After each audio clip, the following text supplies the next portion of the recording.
دجال کو پہچاننا آسان ہے یا امام مہدی کو پہچاننا آسان ہے؟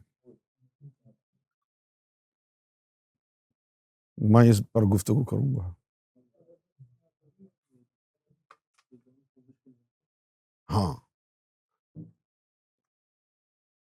لیکن جس کے دل میں اللہ کا نور چلا جائے، اللہ جس کو ہدایت دے دے، اس کے لیے بڑی آسان ہے.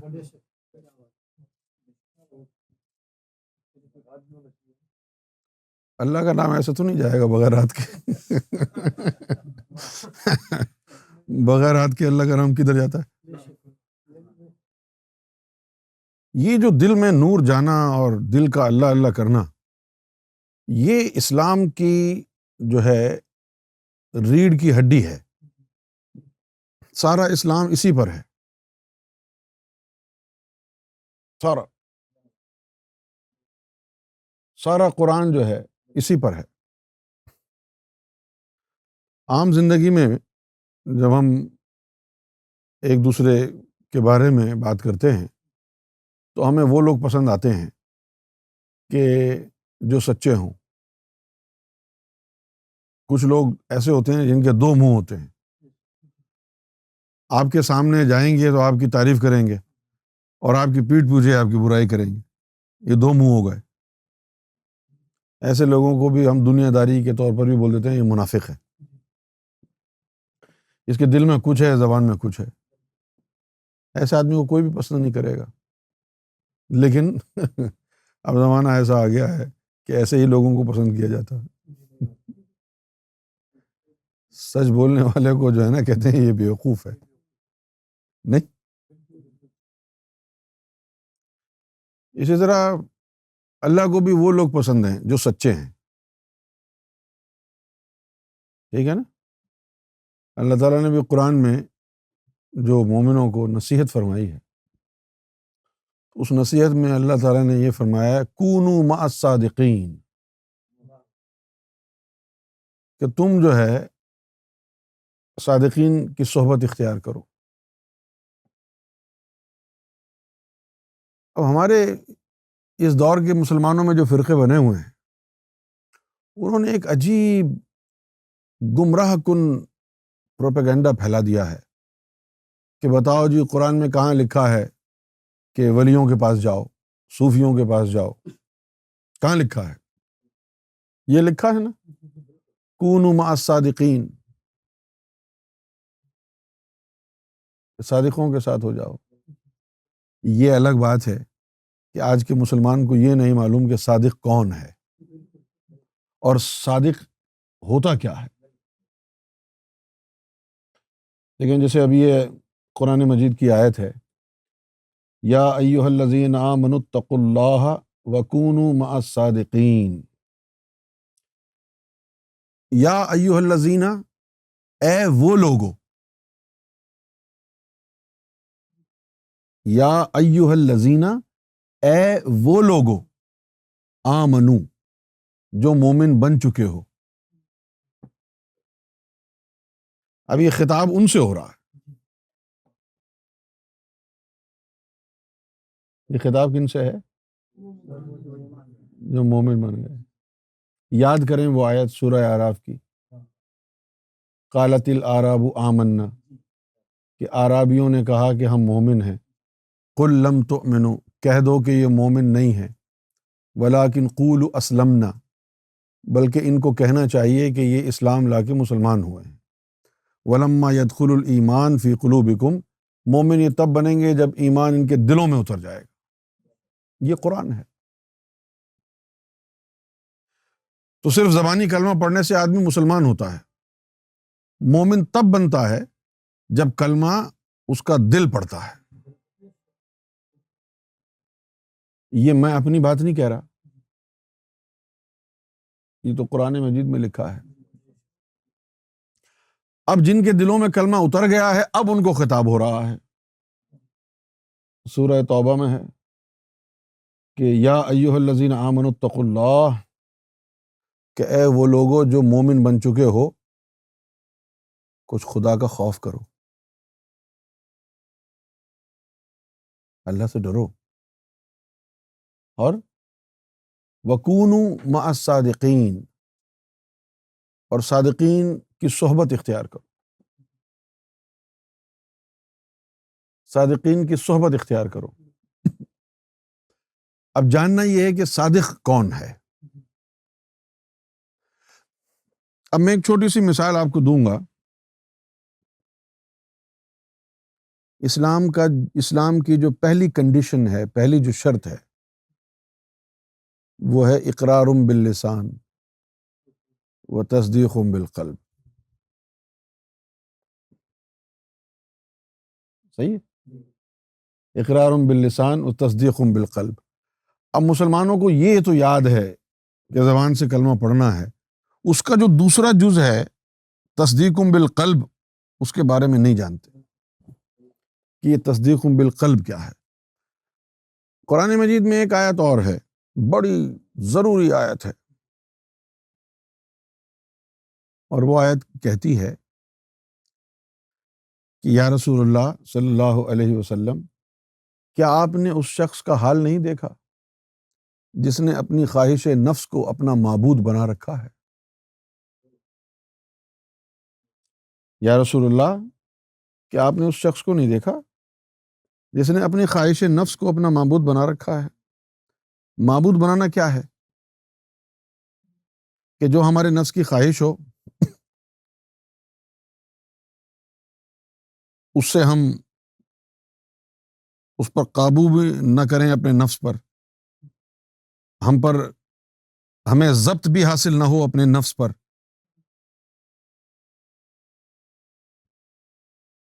میرے پاس ٹویوٹا کرولا ہے یا میرے پاس ہونڈا ہے، ندیم صاحب کے پاس جو ہے وہ مرسڈیز ہے، تو اب میرا نفس کہہ رہا ہے میں اس وقت تک دم نہیں لوں گا جب تک میں بھی مرسڈیز نہ چلا لوں۔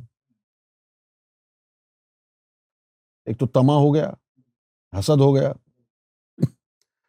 اس کے پاس یہ اچھی چیز ہے، میرے پاس کیوں نہیں؟ میں اس وقت تک دم نہیں لوں گا جب تک کہ یہ میں بھی حاصل نہ کر لوں۔ جو نفس کہہ رہا ہے، جو خواہشات آ رہی ہیں، ہم ان پر عمل پیرا ہوتے جا رہے ہیں۔ ہم یہ دیکھ ہی نہیں رہے کہ ہمارا رب ہم سے کیا چاہتا ہے، ہمارا دین ہم سے کیا چاہتا ہے، اندھے ہو کے اس میں لگے ہوئے ہیں۔ یہ نفس کی پیروی ہے۔ نفس کہتا ہے سو جاؤ تو ہم نماز بھی چھوڑ دیتے ہیں۔ علامہ اقبال نے کہا بہت سے لوگ ایسے دیکھے میں نے کہ جو ظہر کی نماز بھی پڑھ لیتے ہیں، عصر کی نماز بھی پڑھ لیتے ہیں، مغرب کی بھی، عشاء کی بھی، لیکن ان کمبختوں سے فجر کی نماز نہیں پڑھی جاتی۔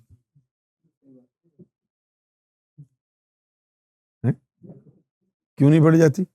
کہ وہ وقت ایسا ہے کہ جب سخت نیند آ رہی ہوتی۔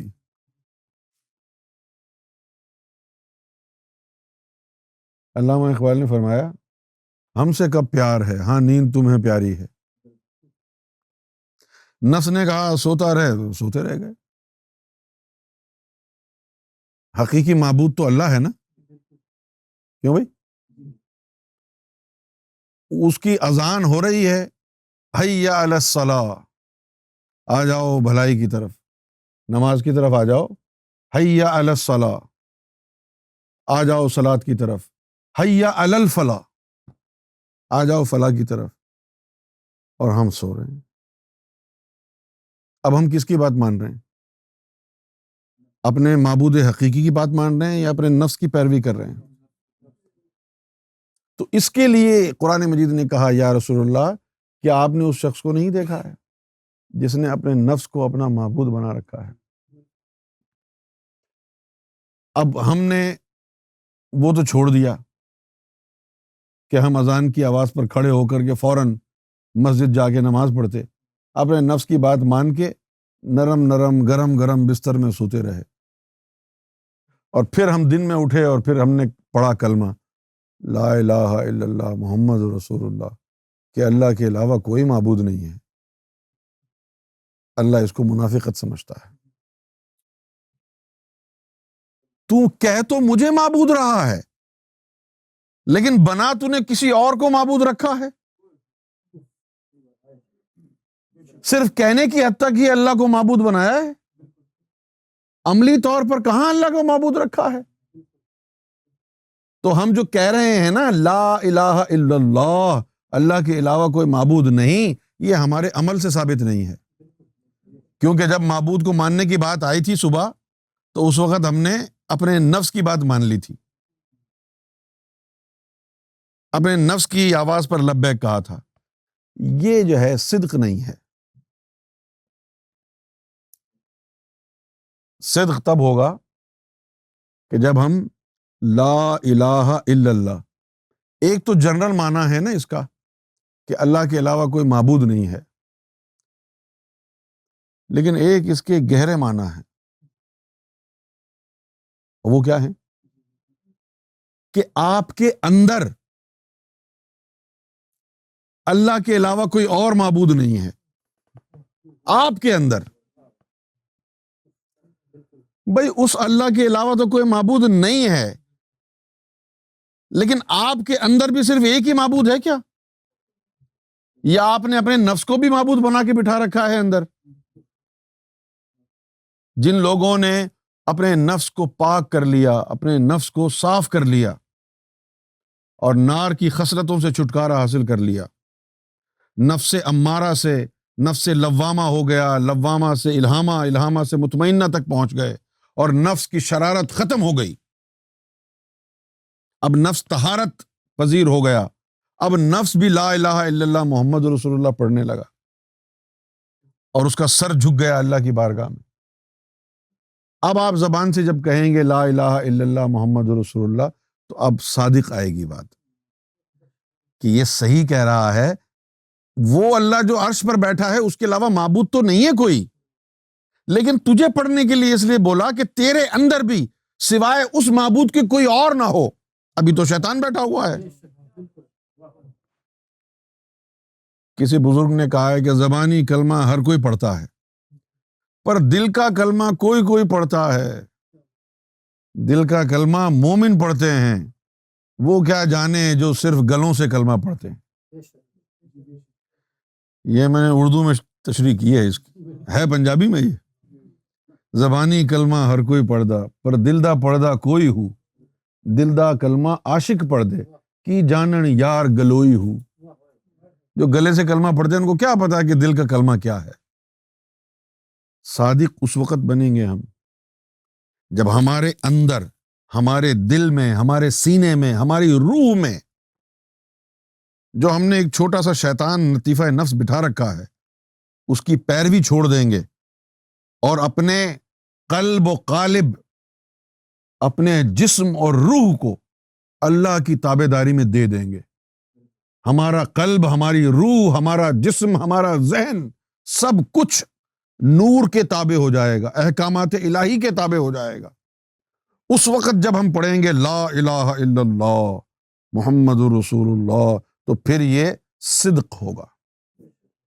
ابھی ہم زبان سے تو کہہ رہے ہیں کہ اللہ کے علاوہ کوئی معبود نہیں ہے، اگر یہ اشارہ اپنے اندر کریں کہ لا الہ الا اللہ محمد رسول اللہ، کہ یہاں پر بھی اللہ کے علاوہ کوئی معبود نہیں ہے، تو پھر ہم کو پتہ چلے گا ہم جھوٹ بول رہے تھے۔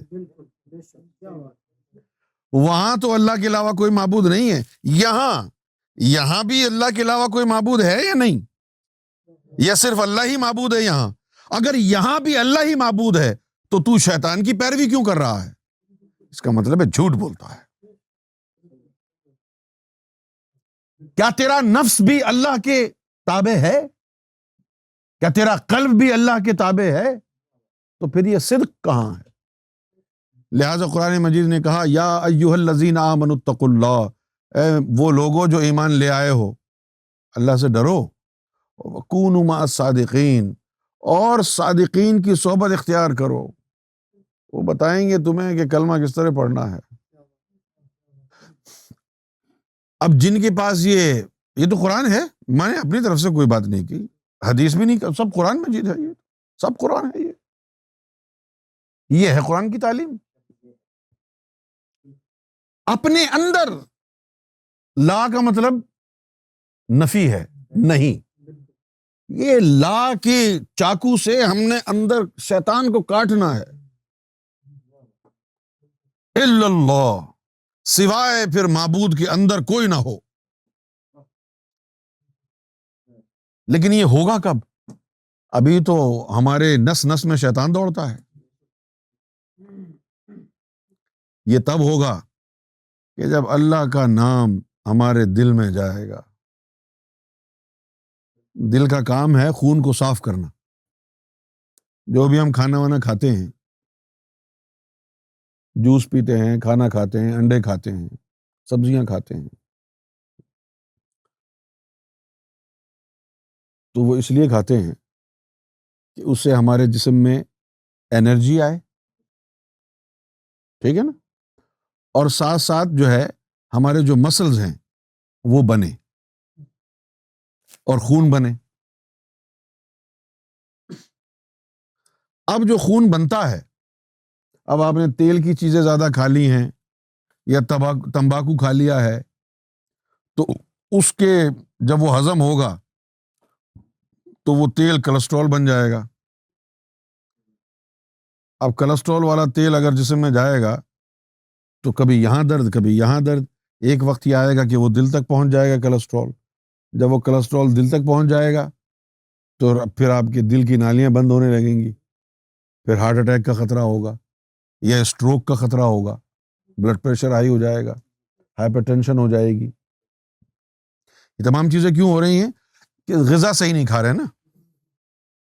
بار کیف جو بھی آپ غذا کھائیں گے، دل کا کام یہ ہے کہ وہ جو خون تازہ تازہ بنا ہے اس کو صاف کر کے آگے بھیجے۔ دل جو ہے اس میں آکسیجن ڈالتا ہے، پیوریفائی کرتا ہے اور آگے بھیجتا ہے۔ جب اس دل کی دھڑکنوں میں اللہ اللہ شامل ہو گیا اور اللہ کا نام آپس میں ٹکرایا تو نور بننے لگے گا۔ سیدنا گوھر شاہی نے فرمایا کہ بادل آپس میں ٹکراتے ہیں تو بجلی بنتی ہے۔ یہ جو بجلی چمکتی ہے، آسمانی بجلی دیکھی ہے نا چمکتے ہوئے، بارشوں کا موسم ہوتا ہے، کالے کالے بادل آپس میں ٹکراتے ہیں، ایک تو گڑگڑاہٹ پیدا ہوتی ہے اور پھر بجلی کونتی ہے، وہ بادلوں کے ٹکراؤ سے ہوئی۔ ابھی تو ہم لائٹر ہے ہمارے پاس، ماچس وغیرہ ہے جس سے ہم آگ جلاتے ہیں، پرانے زمانے میں تو نہیں تھی۔ پھر پرانے زمانے میں آگ کیسے جلاتے تھے؟ دو پتھروں کو آپس میں رگڑتے تھے تو چنگاری بنتی تھی۔ دو پتھروں کو آپس میں رگڑتے تھے تو چنگاری بنتی تھی۔ اسی طرح یہ امریکہ ہے، کیلیفورنیا، یہاں پر کیلیفورنیا میں پہاڑ بہت ہیں۔ جب سخت گرمی ہوتی ہے، وہ پہاڑ بھی گرم ہوتے ہیں، اوپر سے شعاع پڑتی ہے سورج کی تو آگ لگ جاتی ہے۔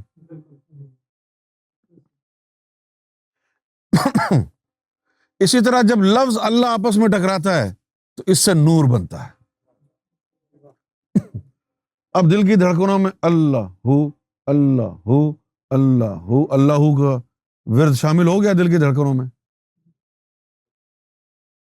اور اس کے ٹکرانے سے آپس میں نور بننے لگ گیا۔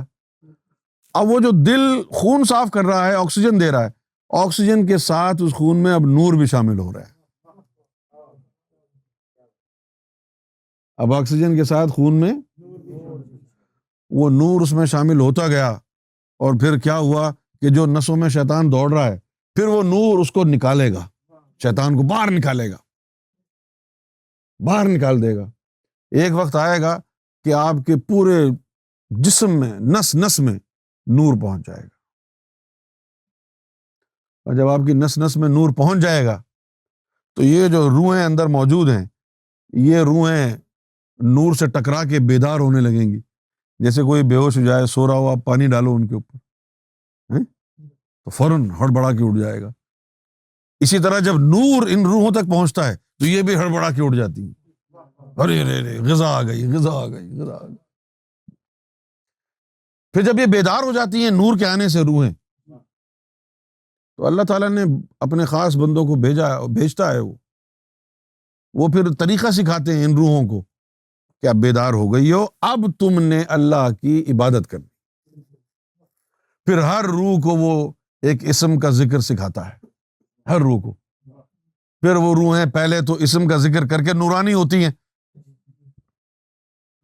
اور جب نور کی طاقت پا کے جب وہ جوان ہو جاتی ہیں، طاقتور ہو جاتی ہیں، تو جہاں جہاں سے وہ آئی ہیں پھر وہاں وہاں تک جانا شروع کر دیتی ہیں۔ جیسے لطیفہ قلب ہے، یہ عالم ملکوت سے آیا ہے جہاں فرشتے ہوتے ہیں۔ جو لطیفہ قلب ہے یہ عالم ملکوت سے آیا ہے، جو فرشتوں کا عالم ہے۔ لیکن اس قلب کی ایک خصوصیت یہ ہے کہ یہ خود تو عالم ملکوت کی مخلوق ہے، لیکن اللہ تعالیٰ نے اس کو یہ سعادت بخشی کہ اس کی آواز عرش تک پہنچتی ہے، خود نہیں جاتی مخلوق، یہ آواز چلی جاتی۔ ابھی اللہ نے اس کو طاقت دی، یہاں دل میں اللہ اللہ شروع ہوئی، عرش الہی تک اس دل کی آواز پہنچ گئی۔ وہاں عرش الہی پر ایک مینار ہے، جب کسی بندے کا دل زمین پر اللہ اللہ سے گونجتا ہے تو وہ مینار جو ہے عرش الہی پر، اس میں لرزہ طاری ہو جاتا ہے۔ فرشتے پوچھتے ہیں اللہ تعالیٰ سے کہ یہ مینار کیوں لرز رہا ہے؟ تو اللہ تعالیٰ جو ہے فرشتوں کے اوپر طنز کرتا ہے، یہ وہی انسان عبادت کر رہا ہے میری جس کو سجدہ کرنے سے تم نے انکار کیا تھا، آج دیکھو اس کا ایمان، آج اس کا ایمان دیکھو۔ پھر وہ فرشتے کہتے ہیں کہ اے اللہ، یہ کون ہے بندہ کہ زمین پہ بیٹھ کے عرش الہی کو ہلا رہا ہے؟ تو ہم تو اس کا دیدار کرنا چاہیں گے۔ تو اللہ تعالیٰ ان فرشتوں کو اجازت دیتا ہے کہ جاؤ دیکھو میرے بندے کی زیارت کرو۔ آج تو وہابی دیوبندی ہم انسانوں کو اللہ کے ولیوں کی زیارت سے منع کرتے ہیں، اللہ تعالیٰ فرشتوں کو حکم دیتا ہے جاؤ میرے بندے کی زیارت کے لیے۔ اللہ تعالیٰ فرشتوں کو کہتا ہے جاؤ، وہ جا کے دیکھتے ہیں، وہ کہتے ہیں اے اللہ وہ بندہ تو سو رہا ہے وہ تو ذکر کر ہی نہیں رہا، وہ تو سو رہا ہے۔ تو اللہ تعالیٰ فرماتا ہے نہیں، جو چیز ذکر کر رہی ہے وہ کبھی بھی نہیں سوتی، وہ اس کا دل ہے۔ اسی لیے حضور پاک نے بھی فرمایا کہ ہماری آنکھیں سوتی ہیں، ہمارے دل نہیں سوتے۔ یہ باطنی تعلیم، یہ قرآن کی اصل تعلیم، سمجھ گئے؟ پھر اللہ کے نور سے جنہوں نے ساری غلاظتوں کو اندر سے نکال دیا، اوضو میں بتا رہا تھا نا آپ کو، لا الہ الا اللہ، کہ اپنے اندر جھانک کر کے دیکھو اور پھر کہو کہ اللہ کے علاوہ کوئی معبود ہے تیرے اندر، تو آپ کو نظر آئے گا یہاں بھی شیطان بیٹھا ہے، یہاں بھی شیطان بیٹھا ہے، یہاں بھی شیطان بیٹھا ہے، نس نس میں شیطان گھوم رہا ہے، تبھی تو شیطانیاں کر رہے ہیں ہم۔ تو جب ہم یہ کہیں گے لا الہ الا اللہ کہ اللہ کے علاوہ یہاں کوئی معبود نہیں ہے، تو ابھی یہ جھوٹ ہے۔ پھر جب ہم نے کسی بزرگ سے، اللہ کے خاص بندے سے، وہ دل کو اللہ اللہ میں لگانے کا طریقہ سیکھ لیا، تو دل میں جب اللہ اللہ گیا، وہ پھر نسوں سے شیطان کو باہر نکالے گا نا۔ جب وہ نسوں سے اللہ کا نور شیطان کو باہر نکالے گا، شیطان بالکل آؤٹ ہو جائے گا آپ کے جسم سے۔ اس وقت جب کہو گے نا تم لا الہ الا اللہ محمد رسول اللہ، تو فرشتے آمین کہیں گے کہ سچا آدمی، فرشتے آمین کہیں گے کہ سچ کہا۔ آج دین اسلام میں یہ تعلیم جو ہے وہ لوگوں نے بھلا دی، اور اس تعلیم کے بغیر نہ نماز ہوتی ہے نہ روزہ ہوتا ہے۔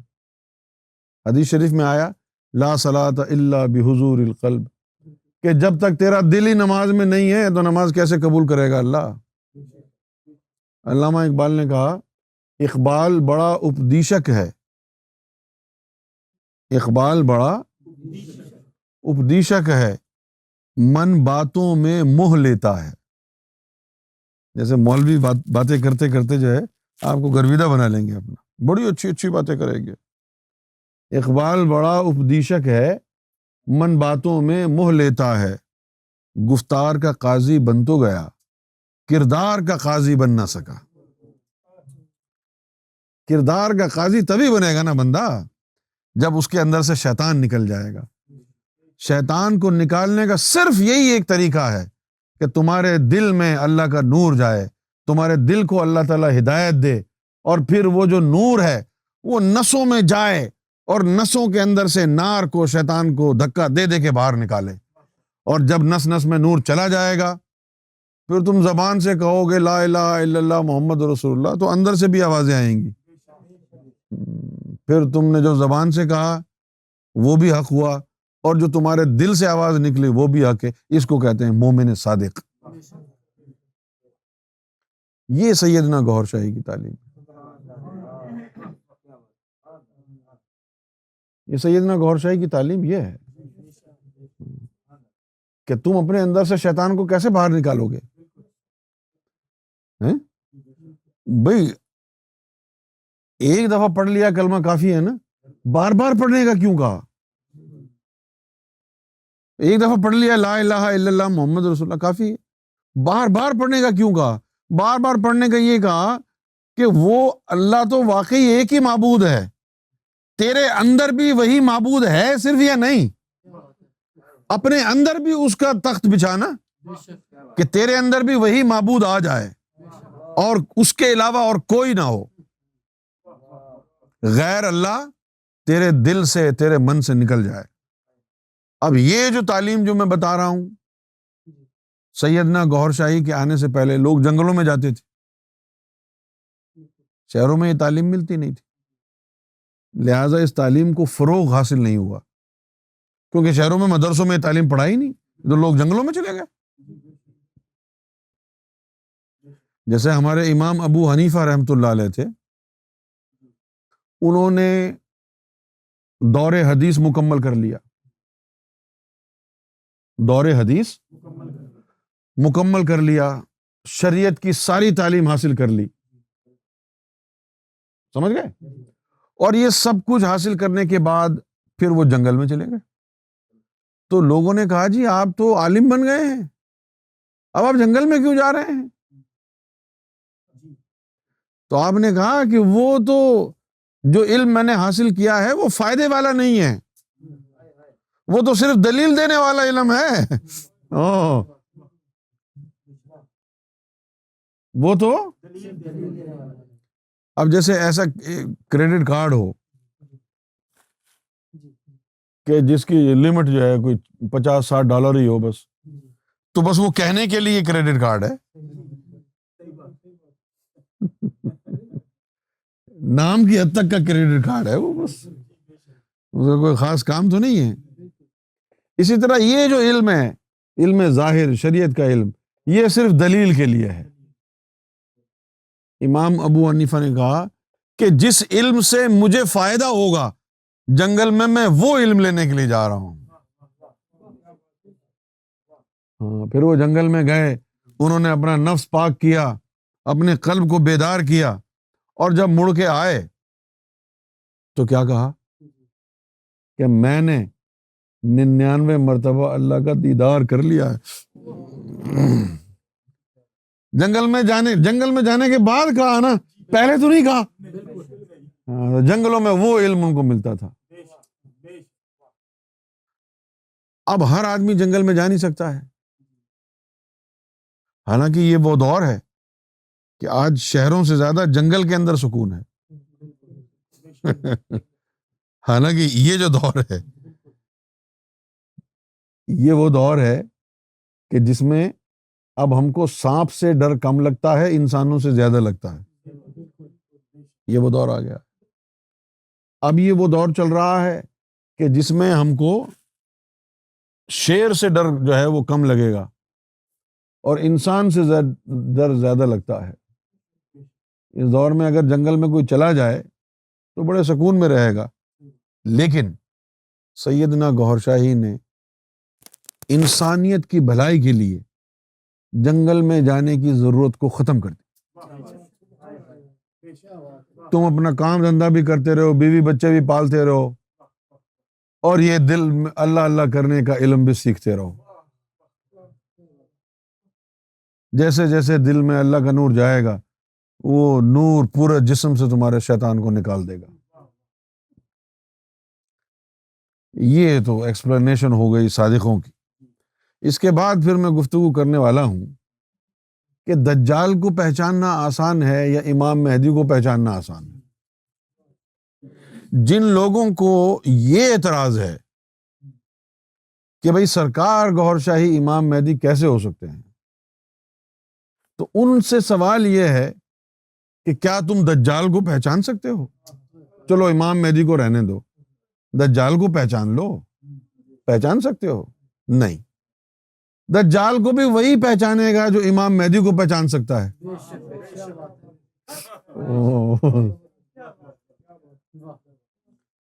دجال کو بھی وہی پہچانے گا جو امام مہدی کو پہچاننے کی صلاحیت رکھتا ہے، کیونکہ جس کو امام مہدی کو پہچاننے کی صلاحیت نہیں ہے وہ دجال کو بھی نہیں پہچان سکتا۔ دجال جو ہے اس کا نام نہیں ہے، جس طرح کسی کی عمر زیادہ ہو جائے، بوڑھا ہو جائے، پھر بھی عورتوں کو تاڑے، اس کو کہتے ہیں یہ ٹھرکی ہے۔ اب ٹھرکی اس کا نام تو نہیں ہے،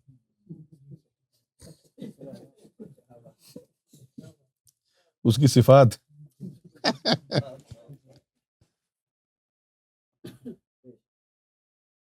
صحیح، ٹھرکی اس کا نام نہیں ہے، یہ اس کی صفت۔ اسی طرح جو دجال ہے وہ دجل سے نکلا ہے، دجل کا مطلب ہے دھوکا۔ کیا ہے؟ اب وہ دھوکا ہے، دے گا کیا؟ کیا دھوکا دے گا؟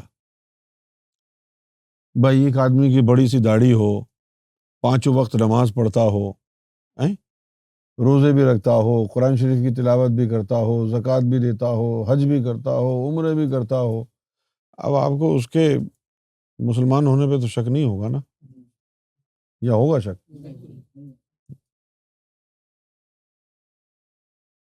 آپ اس کو بڑا متقی پارساد۔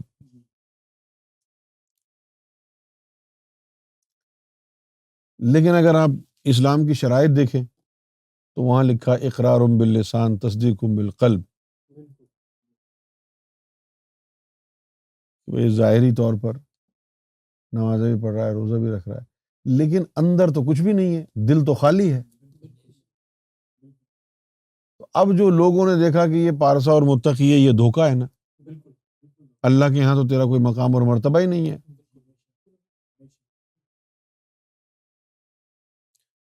ایک حدیث شریف میں آیا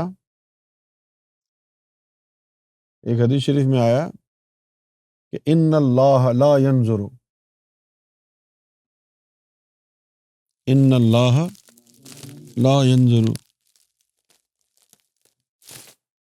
اعمالکم وصورکم،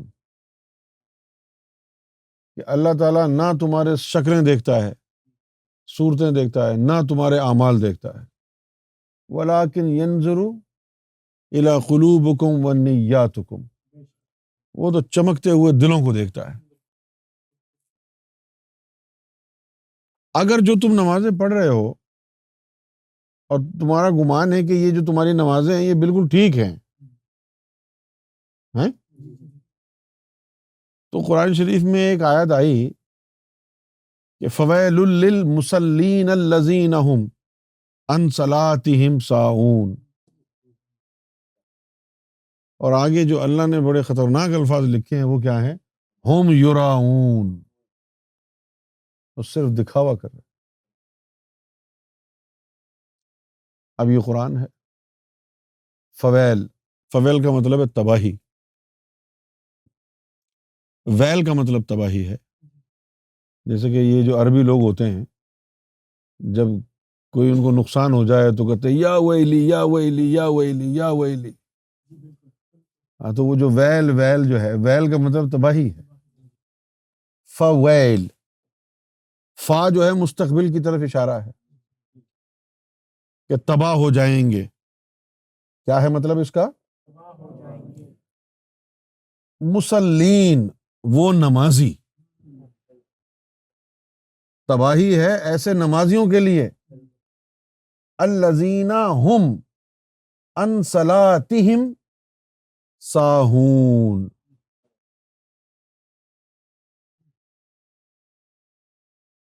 کہ وہ نمازی جو نماز کی حقیقت سے غافل ہے، ایسی نماز ان کے لیے تباہی بن جائے گی۔ اور جو نماز کی حقیقت سے غافل ہے، اس کا نماز پڑھنا اللہ کی نظر میں کیا ہے؟ ہم یراؤن، کہ وہ صرف دکھاوا ہے۔ عبدالخالق صاحب، یہ قرآن کی بات کر رہا ہوں میں، یہ میں اپنی طرف سے نہیں کہہ رہا، کہ ایسے نمازیوں کے لیے تباہی ہے کہ جو نماز کی حقیقت سے غافل ہے، ان کو پتہ ہی نہیں نماز، اصل نماز کیا ہے، ان کو معلوم ہی نہیں۔ تو اگر آپ نماز کی حقیقت سے غافل ہیں، بھئی یہ تو ہمارے تبلیغی جماعت اور مولوی سب آگے کہتے ہیں جی نماز پڑھو نماز پڑھو، بس نماز پڑھنے کا ہی کہتے ہیں نا، نماز کی حقیقت کیا ہے؟ وہ نماز کون سی ہے جو اللہ کی بارگاہ تک پہنچتی ہے؟ وہ نماز کون سی ہے جس سے انسان کا باطن منور ہوتا ہے، جس سے انسان کا دل منور ہوتا ہے، جس سے مومن کے دل میں چمک آتی ہے، جس سے اللہ راضی ہوتا ہے؟ وہ نماز کون سی ہے؟ یہ تو بتاتا ہی نہیں ہے کوئی۔ اب تو ہمیں غور کرنا چاہیے۔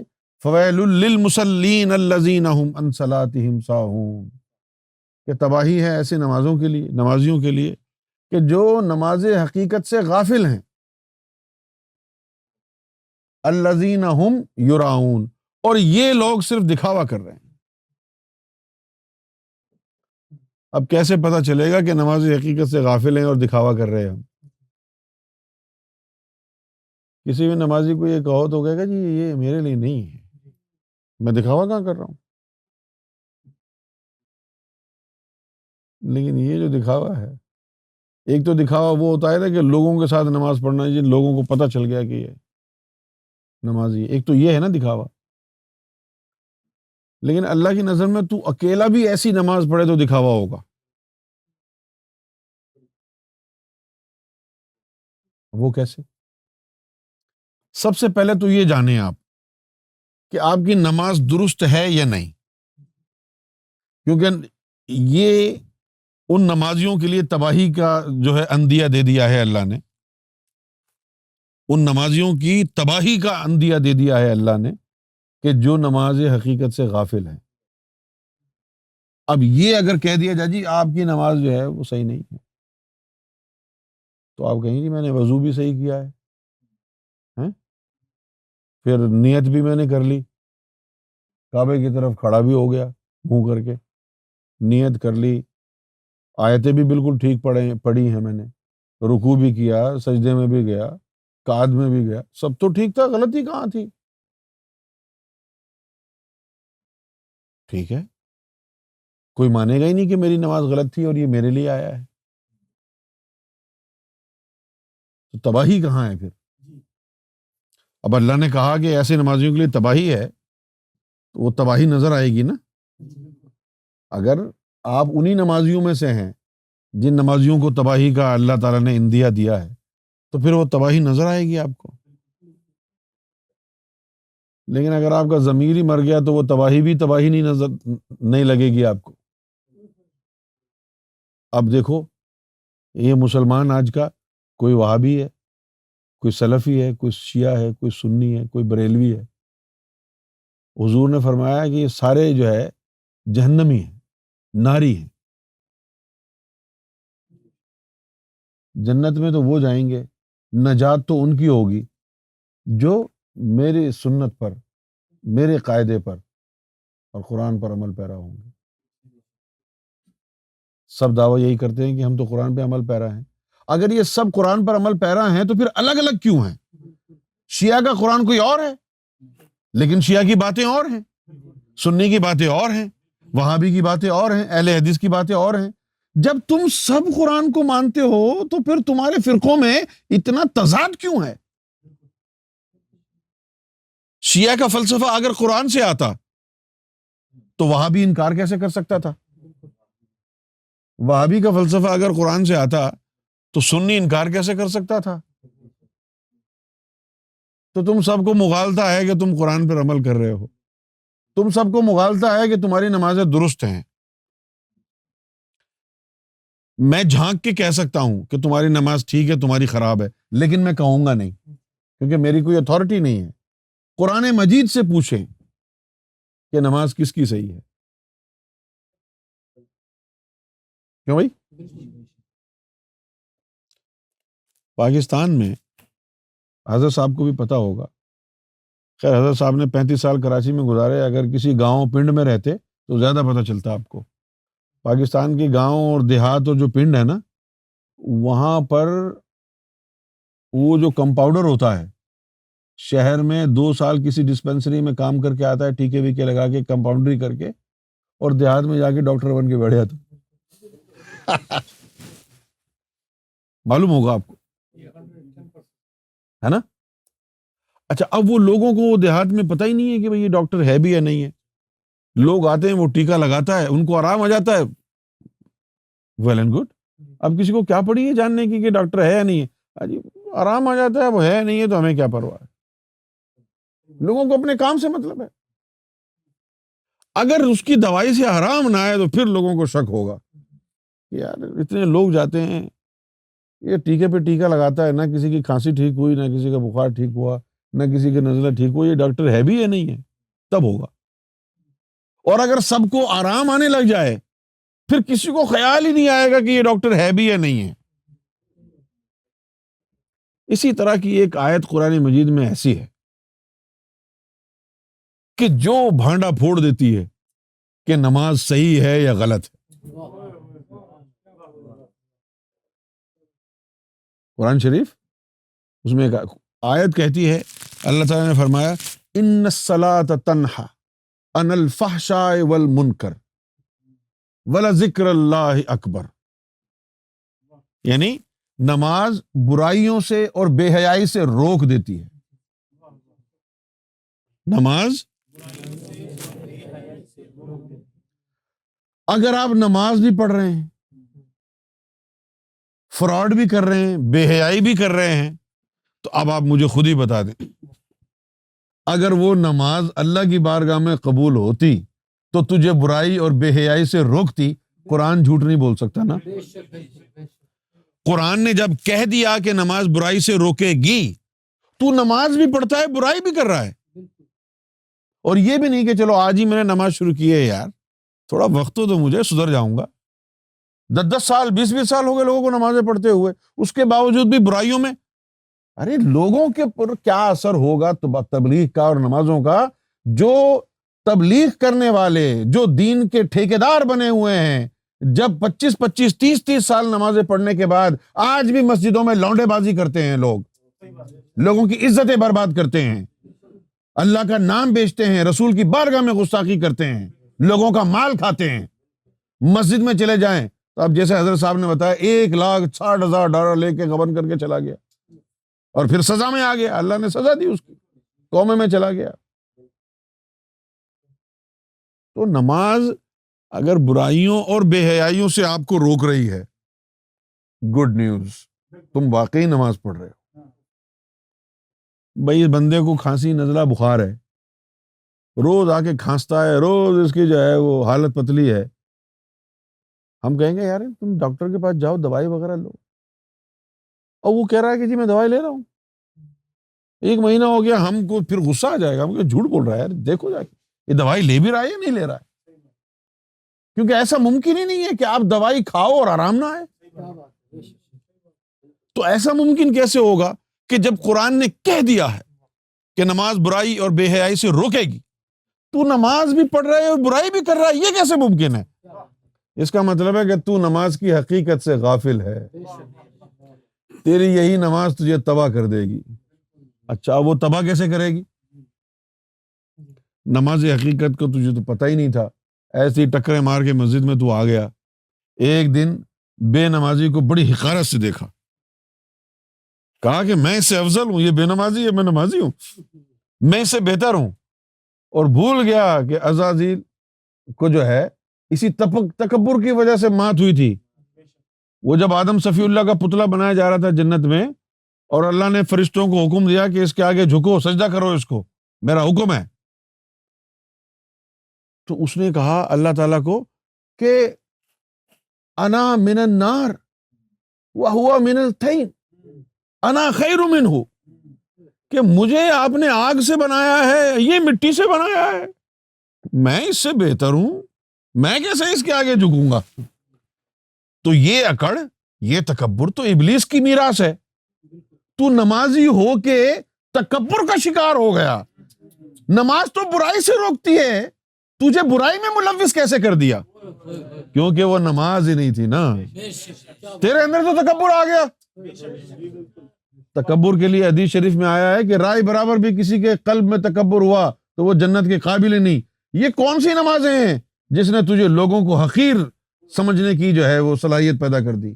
تیرے اندر تکبر پیدا کر دیا، اپنے آپ کو افضل سمجھنے لگا لوگوں سے۔ بھئی آج اس کو توفیق نہیں ہے، ہو سکتا ہے کل اللہ تعالیٰ اس کو نماز پڑھنے کی توفیق دے دے، تو اس کو اپنے آپ سے حقیر کیوں سمجھ رہا ہے؟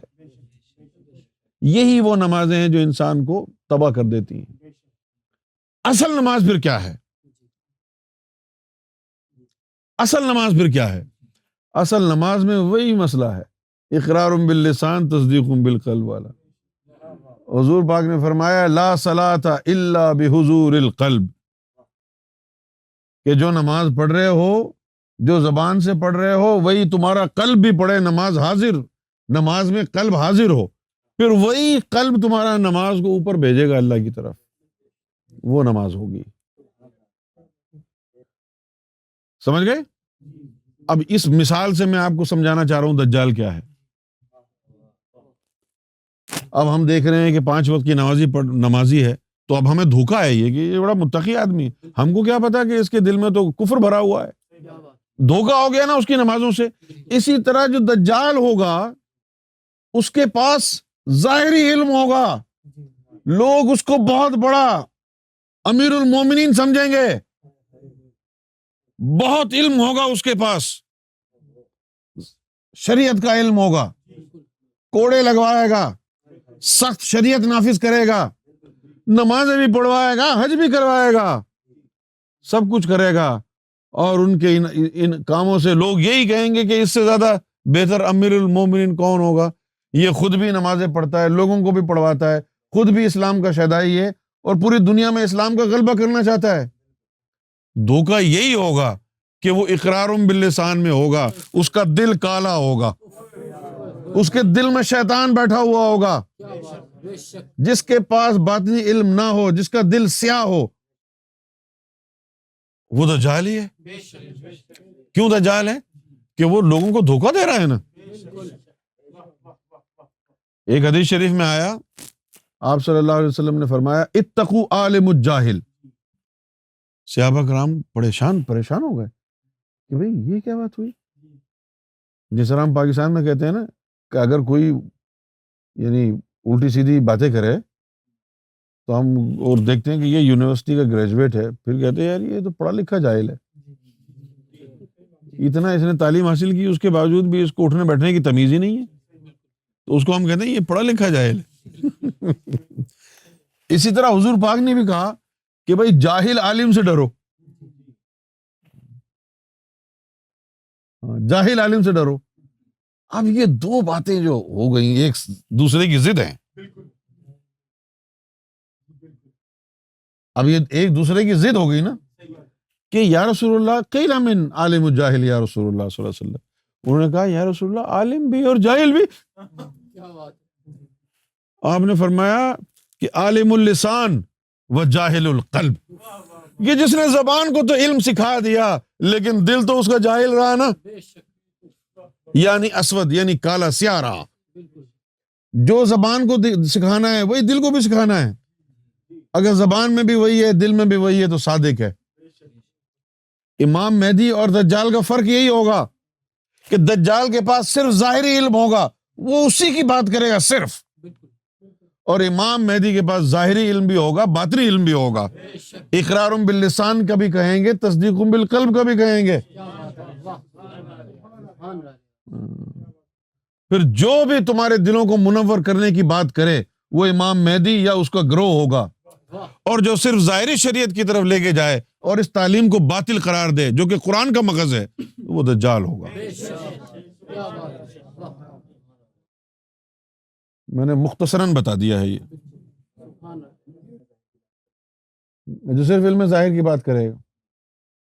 میں نے بتایا نا کہ دجال کا مطلب ہے دھوکہ دینے والا، دجل سے نکلا ہے۔ ہاں، تو اب وہ اس کی نمازیں، اس کی داڑھی، اس کا امامہ شریف دیکھ کے آپ کو دھوکہ ہوگا نا کہ یہ کوئی اللہ والا ہے، اندر تو اس کے شیطان بیٹھا ہوا ہے، نہ اس کی نماز اوپر جا رہی، نہ اس کے روزے اوپر جا رہے ہیں۔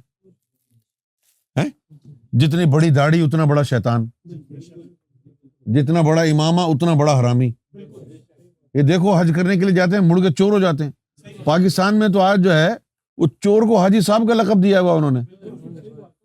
چور کو کہتے ہیں جی حاجی صاحب ادھر آؤ، ارے یار انہوں نے تو حجی نہیں کیا، ان کو حاجی کیوں کہہ رہے؟ بولو چور نو حاجی عقیدہ ہے۔ پاکستان میں تو لوگ چور کو حاجی کہتے ہیں۔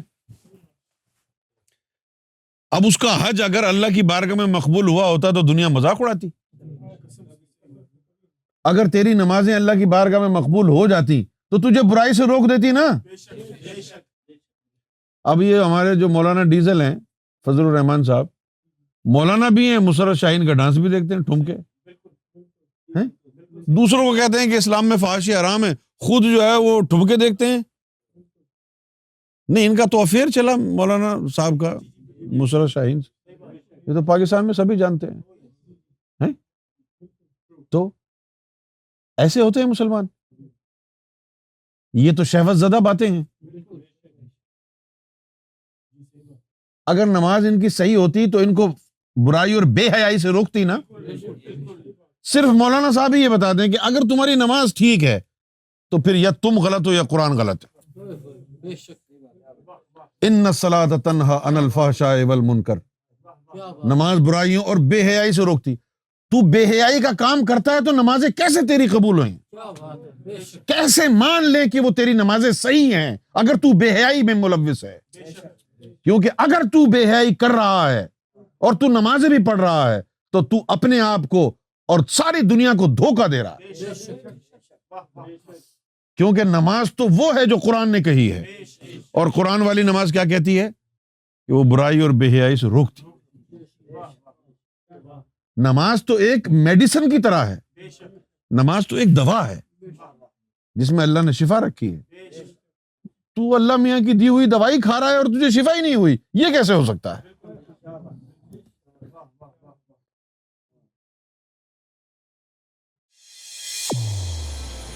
Aura TV Guidance brought to you